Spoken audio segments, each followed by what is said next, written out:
Number 1، تقدیر خدا خود لکھتا ہے، پر قسمت کی لکیریں اس نے انسان کے ہاتھ میں رکھ دی ہیں، اس لیے انسان اپنی قسمت خود بناتا ہے۔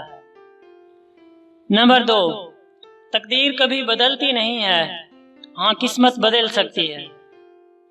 نمبر 3، تقدیر انڈیپینڈنٹ ہوتی ہے اور قسمت ڈیپینڈنٹ ہوتی ہے، اور یہ ڈیپینڈ کرتی ہے انسان کی کوشش پر۔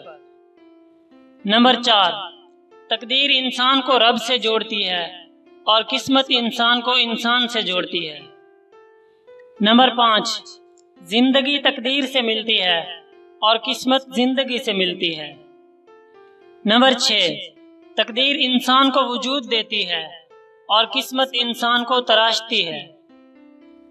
اب ہم ان دونوں کی مثالیں دیکھتے ہیں، جس سے ان دونوں کے درمیان کا فرق آپ کے سامنے مزید واضح ہو جائے گا۔ تقدیر کی مثال ہے آپ کے پیدا ہونے کا وقت، آپ کی زندگی اور آپ کے مرنے کا وقت۔ یہ معین ہوتے ہیں اور کبھی بدلتے نہیں ہیں۔ اور قسمت کی مثال ہے آپ کی فائنینشیل اور سوشل لائف، یہ ہمیشہ ڈیپینڈنٹ ہوتی ہے۔ مثلا آپ فلاں کلاس میں پڑھو گے تو آپ اس کلاس کا ٹیسٹ پاس کر پاؤ گے، اگر آپ سارا سال سوئے رہو گے اور کبھی بھی کتابوں کو ہاتھ نہیں لگاؤ گے تو فیل ہو جاؤ گے۔ آپ اپنی کمپنی کے ایڈورٹائزمنٹ چلاؤ گے یا معیاری پروڈکٹس بناؤ گے تو آپ کی کمپنی آگے بڑھے گی، ورنہ نہیں بڑھے گی۔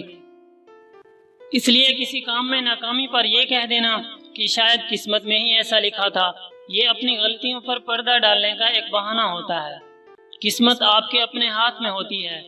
آپ خود یہ دیکھو کہ اس ناکامی میں آپ سے کون سی غلطیاں ہوئی ہیں، ان غلطیوں کو امپروو کرو۔